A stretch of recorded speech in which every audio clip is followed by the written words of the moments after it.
Hey guys, Joe DeMarco from the Crazy New York Driver Show for Friday, July 9th, 2021.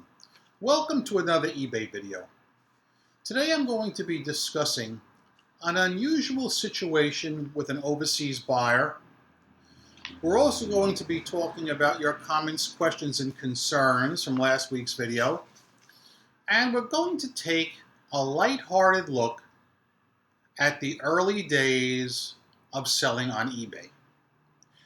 I chose that to be this week's main topic because this week was a rather slow news week with eBay because of the July 4th holiday.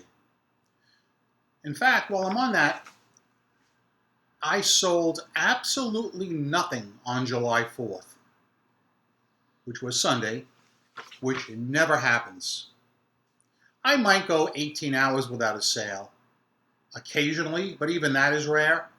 I went almost 36 hours with no sales. I was clawing at the walls. I reset my store. I sent offers to watches. Nothing worked. I couldn't sell anything on Sunday. Monday was non-stop booming. Guys, I've never seen anything like it, and I've always said this. There is nothing like a holiday to scare away online shopping. That being said, let's talk about your comments, questions, and concerns from last week's video. A couple of people wrote in stories about cancellations. Carolyn A. wrote, "Hi Joe, thanks for this week's video. I have a comment about cancellations. I recently sold an item on a Friday night for over $300 and the buyer canceled pretty much immediately. Probably eBay showed them something similar, cheaper, or just buyer's remorse. I thought I would make them wait for the cancellation and for their funds to be returned to them. I went on to eBay 2 days later and even though I could see I sold it, when I went to process the order, print packing slip, etc., let's pretend I'm just going to send the item anyway, the eBay system says you have no items to process. So I couldn't send it to them even if I wanted to. Is this something new? By the way, I'm in Australia, not sure if it makes any difference." Carolyn A. As far as the way it works here in the USA, it would, in fact, show up that you have nothing to ship out, even though you kind of do. What you have to do first is you have to respond to the cancellation, which you did not do. All right? You can either accept the cancellation or you can decline the cancellation. Had you declined the cancellation, then it would have showed up in your items to be shipped. But since you did not even address the cancellation, that's why it's not showing up. I'm a little bit shocked that you would accept the cancellation on a $300 sale. I don't know if I would. In the past, I haven't, and nothing has ever been returned to me. In fact, even the cheaper $20 and $30 items, I can honestly say right now, I have never had a single item returned to me in which I refused to honor a cancellation. All the things wrote about cancellations as well. Another cancellation in 3 minutes after the item sold. Comment in the cancellation was found better price. This item was on sale for $7.95 plus first class shipping. I had it listed for 2 years and I was so happy to get rid of it. Then they canceled due to eBay providing them with a list of similar items at checkout. Ticked me off, and I checked their rating, and it was a 1. I decided to accept the cancellation, blocked them, and listed it for $5, hoping to piss them off, and blocked them so they cannot buy it. I hope they saw my reduced price and maybe cancel the one they purchased and come back and try and buy mine to save another 95 cents. All the things, I know how aggravating that must be. All right, it happens to me too. eBay should not be showing our competitors' items cheaper after our buyers are buying from us. Okay? When in Rome, do as the Romans do. If they're going to do that, I don't think we have to cancel. I have had eBay representatives tell me on the phone that we do not have to cancel because the buyer is agreeing to a firm contract, a binding contract. I honestly feel that you guys who accept cancellations are doing a disservice to yourself and other eBay sellers. That's just my opinion, all right? Roll with it if you want. Next comment is from Bob the Volvo guy. Joe, I cannot locate any eBay Motors specific groups on Facebook. Can you guide me to them via a comment on your Friday show? Bob the Volvo guy, the particular group I have in mind is a private group, and it's by invitation only. But what you do, email me at crazynydriver@aol.com. Just look at the way my channel name is spelled and add at aol.com and link me to your Facebook, and I will invite you to the group. I think you will find it very interesting. Dell's Deals wrote, cool video, Joe. Great topics. I do have a question. Why are some of you guys so quick to block buyers? Some of my best customers have started off being fitchy. Okay, not all. I try and work the best I can with people first. It's like blocking all zero feedback buyers. To me, that's just nuts. We all started with zero back in the day. Yes, some zero feedback people can be a pain in the neck, but not all of them. Sales here still quite slow. Have a great 4th of July, Joe, and all the best to you folks across the pond. Dell's Deals, naturally, I do not advocate blocking all zero feedback buyers. I can be very cavalier about this because I require immediate payment for all my listings. Therefore, I can never be stung by a non-paying buyer. But during the early days of eBay, which I'm going to talk about later in the video, I got stung by tons of zero feedback buyers. So that's why I know there are a lot of people out there who list in the auction format that still get stung to this day. eBay could easily fix this problem, okay, by requiring all buyers to pay immediately upon completion of an auction. Maybe someday they will require it, maybe they won't. But for now, I will continue listing all my items in fixed price listings with immediate payment required, and I will never get a deadbeat bidder. Dan Mano said, yes, I absolutely believe eBay would do such a thing. If higher-ups are willing to personally go after a blog owner for negative press, I have no reason to doubt they would seek retribution against sellers posting right in their backyard. With respect to throttling in particular, sellers might think they've been throttled, but they have no way to prove it. In my mind, that only lends credence to the possibility if eBay can punish sellers and be guaranteed to get away with it, then what's to stop them from doing it? He's referring to what I talked about last week, the eBay message community boards, where some people feel they have been punished or throttled for leaving negative comments about either eBay rules, practices, or eBay itself. While I cannot affirm or deny any of that, I can affirm that during the early days, eBay was removing and banning people for negative comments. That is factual, and I know it here. They say they're not doing it anymore, and I'd like to think that they're not. But if I were you, and this is just my freaking opinion, I would not be too negative on those eBay community message boards if I were you. Okay? Use them as a tool to talk to other sellers, maybe about problems you're having, and maybe other sellers can help you with questions you have. but I would definitely keep the hater comments off. So yeah, before I get into today's main topic, let me point out it's cloudy as usual. It's been a very cloudy and rainy week. We had more storms than usual. We had a very short but ferocious storm the other night. They had predicted heavy thunderstorms. Well, man, did they come in like gangbusters, and we had heavy wind and heavy rain. It lasted less than an hour, but the wind did a lot of damage and a lot of tree limbs came down and that kind of stuff. And then, of course, there was Tropical Storm Elsa. I think you all know about that.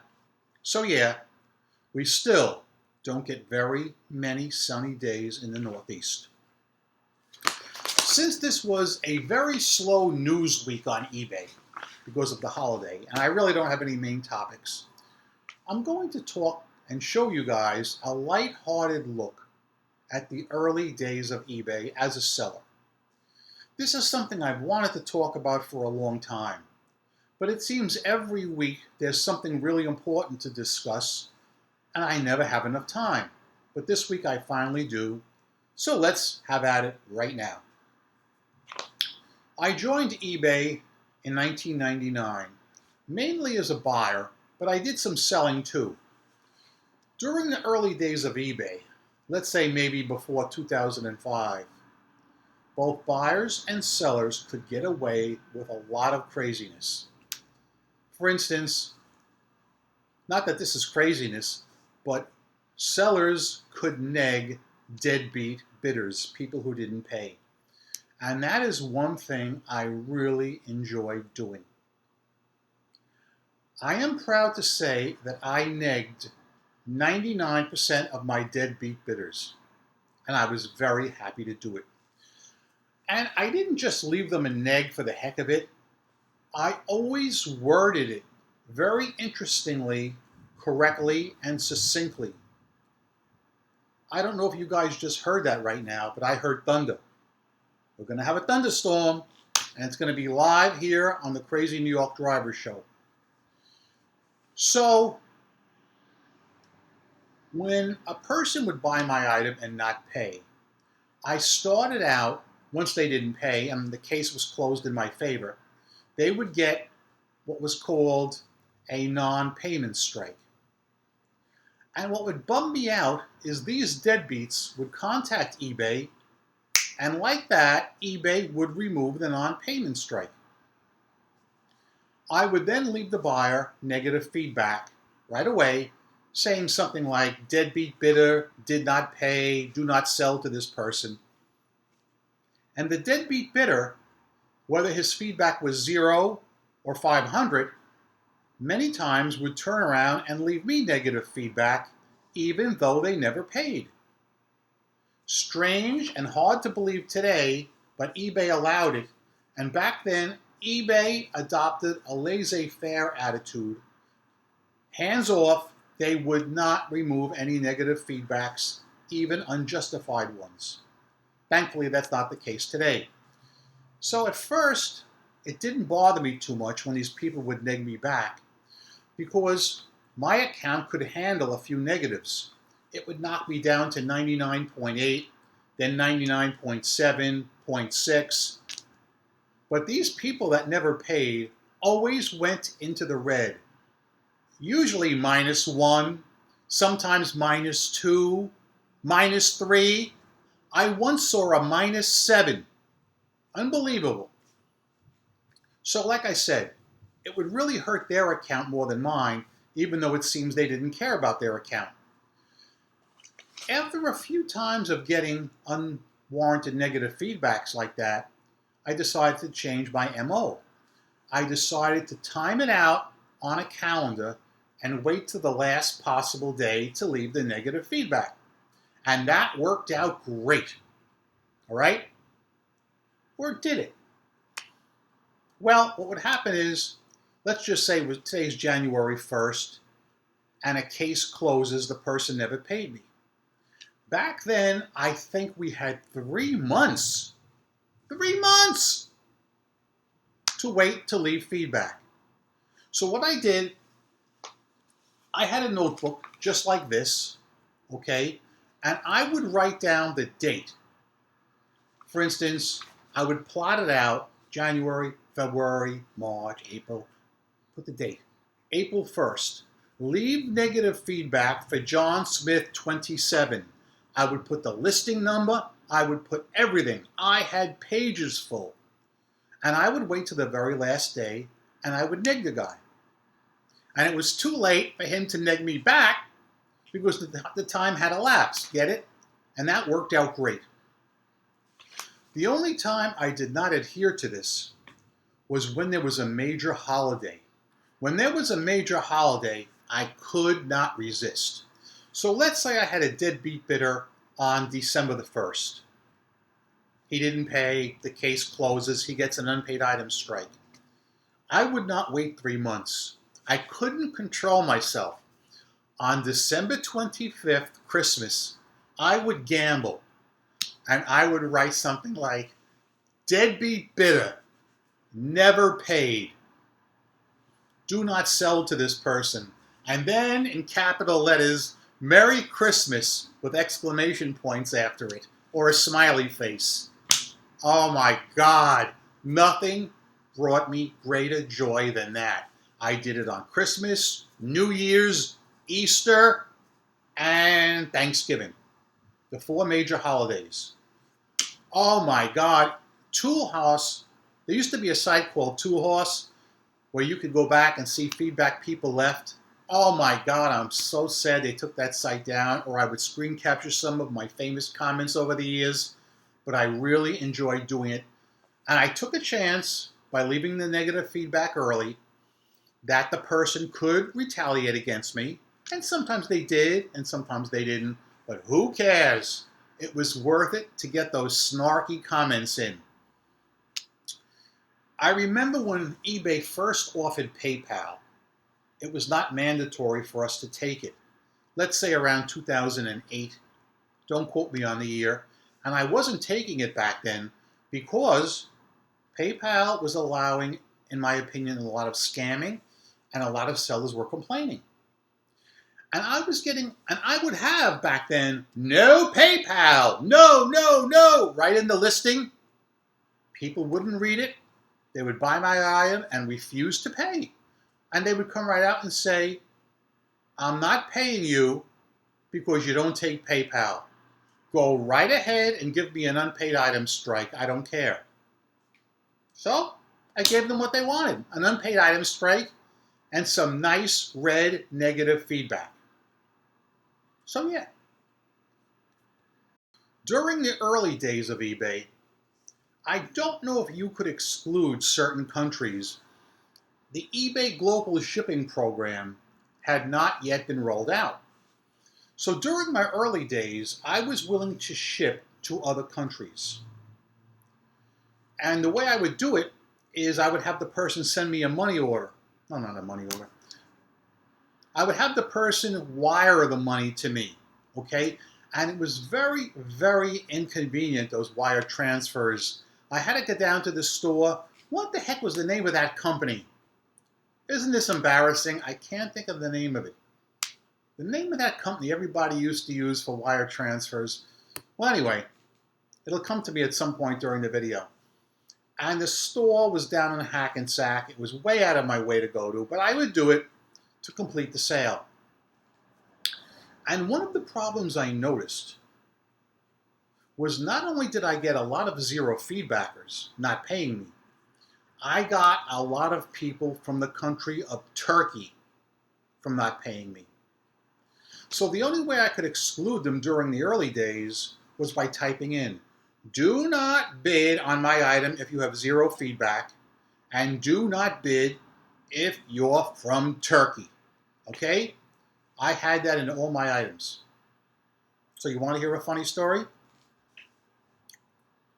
One day, I listed a set of Super Sport spinner hubs, set of 4, at a reasonable price, and it was an auction format. This is way before I did fixed price with immediate payment required. I started the bidding cheap, and of course, do not bid if you have zero feedback or if you're from Turkey. couple of days later, I checked the listing, and I have 3 buyers bidding on my item, fighting for this item.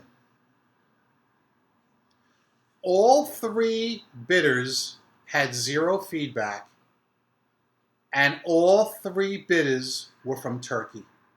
I swear on my life, strike me dead. Strike me dead here now if I'm lying. Unbelievable but true. I canceled those bids so quick your head would spin, and I blocked the 3 of them. Even today, in the year 2021, the eBay Global Shipping program, I do believe, excludes the country of Turkey, and with good reason. So yeah, that was another funny story of the early days of eBay. I have one more funny story about the early days of eBay that we could never get away with today, and I'm going to let you go. As I said, I was fed up with people with 0 feedback, buying my items and refusing to pay for whatever reason. Some said they wouldn't pay because there was no PayPal. Some dropped off the face of the earth and never got back to me. Now, for some reason, I had this one item that attracted more deadbeat bidders than any other item in my 22 years on eBay. It was a set of hubs for a Chevy Monte Carlo. So I was getting pissed off with these deadbeat bidders. And I said to myself, I'm going to adopt a new strategy only because I saw other people were doing it. I saw other sellers around the year 2000 calling out deadbeat bidders in their listings. So they would say something like this: please do not be a deadbeat bidder like John Smith 25. I listed this item last week and John Smith 25 won the listing and refused to pay. Almost every time I saw somebody doing this, the person had 0 feedback. And it happens quite a bit. Not all the same person, but a bunch of other sellers were doing this. So I decided to try it out on this one listing. Sure enough, I listed the item, and I get John Smith 26, doesn't pay, with 0 feedback. So on the second week I relisted it, I wrote, the following eBay buyers won this item and refused to pay. I did it in bullet points. And the first one was John Smith 26 with a red 0 after his name to show that he had 0 feedback and refused to pay for my item, an item that he won in a binding contract on eBay. I then list the item again. Okay? Bang! What do you think I get? Another deadbeat bidder. John Smith 27. 0 feedback. I go through the process again. I add his user ID in the second bullet point under John Smith 26. 0 feedback. Next week, it happens again. But this guy has a feedback of 2. John Smith 25, 26, 28, I think it was. John Smith 28, feedback of 2.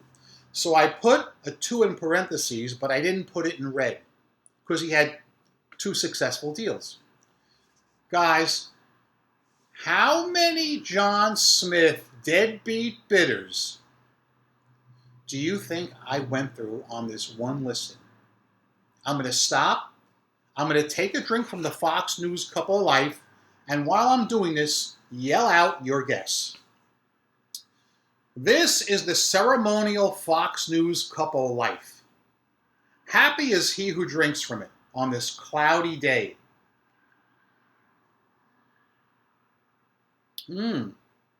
Very, very good. Okay, keep those numbers coming. I haven't heard the right answer yet. Listen, okay, I'm going to stop the video. I'm going to stop the video until I hear the right answer shouted out. Whoa, whoa, whoa, whoa. I just heard it. I just heard it. I don't recognize your voice, but it was the person who yelled out 10. 10. Okay? You are correct.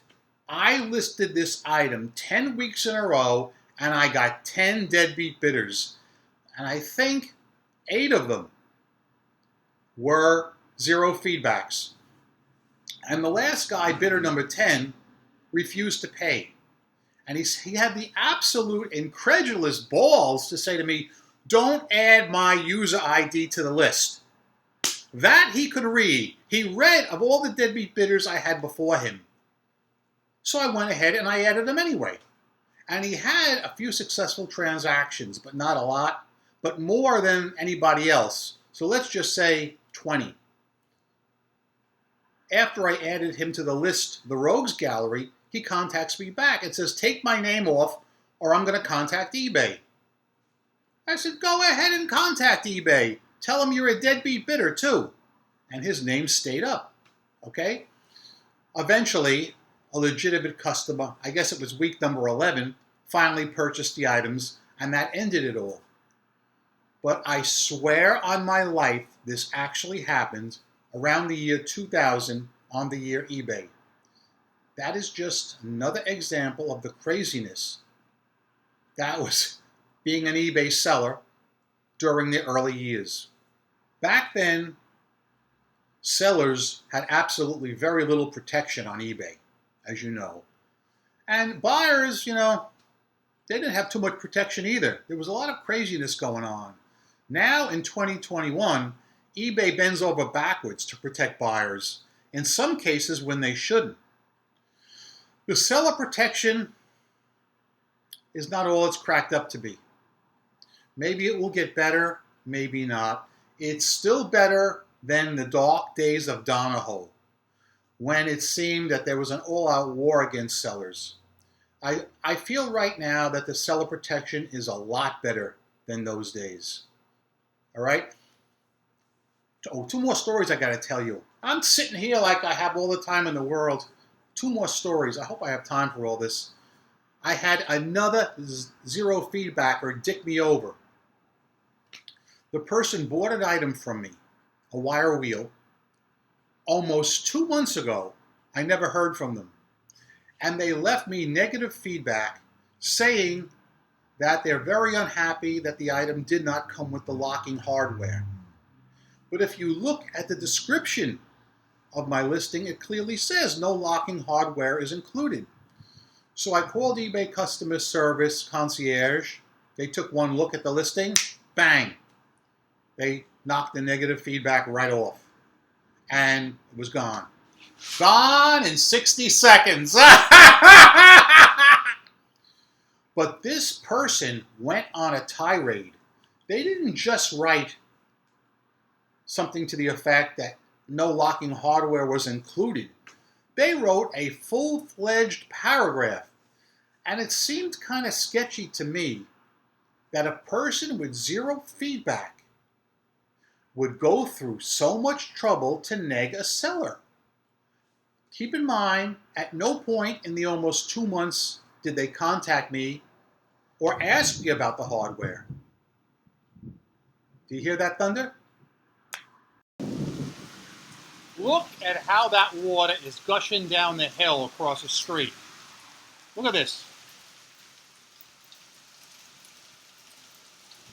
I'm telling you, we do honestly get the worst weather in the continental United States. Rain every day. And this thunderstorm is exceedingly bad. This is probably the 4th one we've had this week.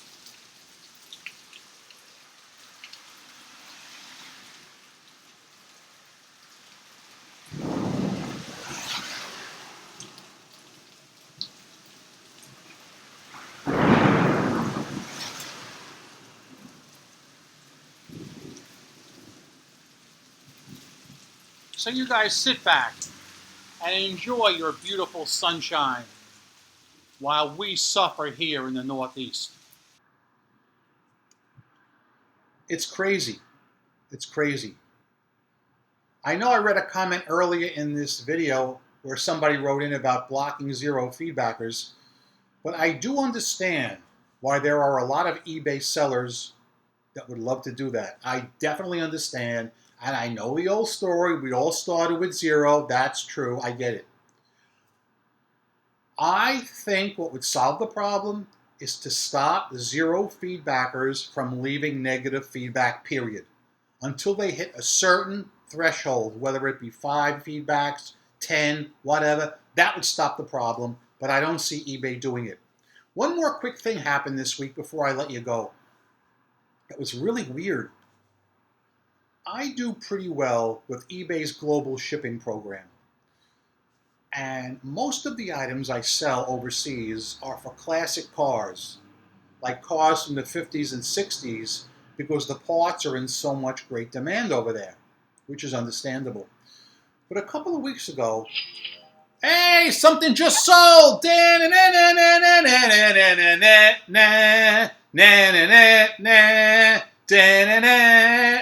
Okay, enough. A couple of weeks ago, I sold an item from a late model, almost brand new Nissan to somebody in Japan. And that struck me as really weird. Why would somebody in Japan buy parts from a Japanese car that are probably easily available over there and cheaper over there? Why would he buy from me through the global shipping program and have to pay the tariffs?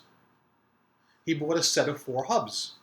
So it seemed weird, but I wasn't all that concerned at the time, so I shipped them out.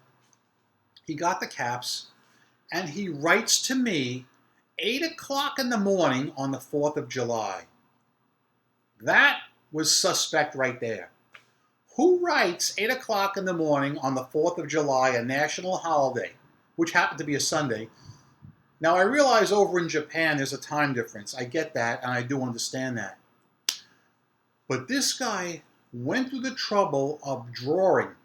Every now I get one of these guys. Do you guys ever get people who draw pictures, schematic diagrams of the item he purchased from you? He basically said in broken English, 3 of the items were very good, but the 4th one has a scratch. And he laid the hub down on a piece of paper, and on the piece of paper he drew a scratch in degrees. I was thinking about making a screenshot of it, but I just don't have the time. I don't want to be bothered. And then he took a close-up picture of a scratch that is so negligible. And he said, as I said, 3 of the items were great. They're fine. The 4th one has a scratch that I'm not happy with. I'm very sad now. This is what he wrote. I swear to you, I'm very sad now. What do you think I wrote back to him? I'm not going to give you the answer now. I want you to tell me in the comment section what I wrote back to him. Thunder.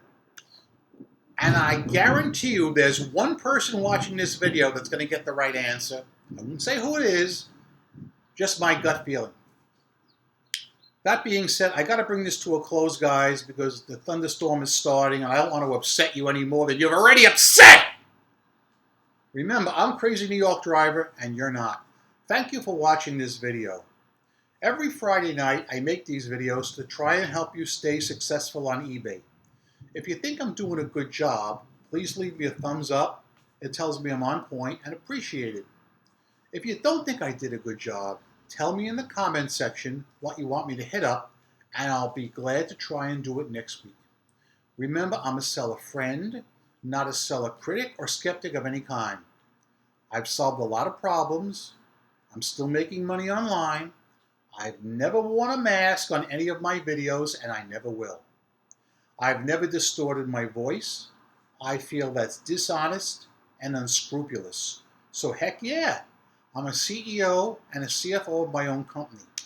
That being said, go out there, make a ton of money on eBay, rock on, and peace! As I said earlier in the video, my sales were good this week with the exception of July 4th, which was absolutely dead scary. I'm not a person that scares very easily. I've seen a lot in my lifetime, but I was scared on July the 4th. Anyway, that's it for now. I don't know if you guys hear this thunder. I'm gambling you must be hearing some of it. I think the mic must be picking it up.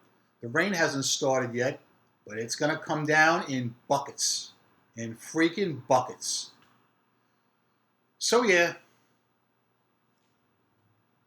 Comment your questions, comments, concerns below, and answer the questions I pose to you.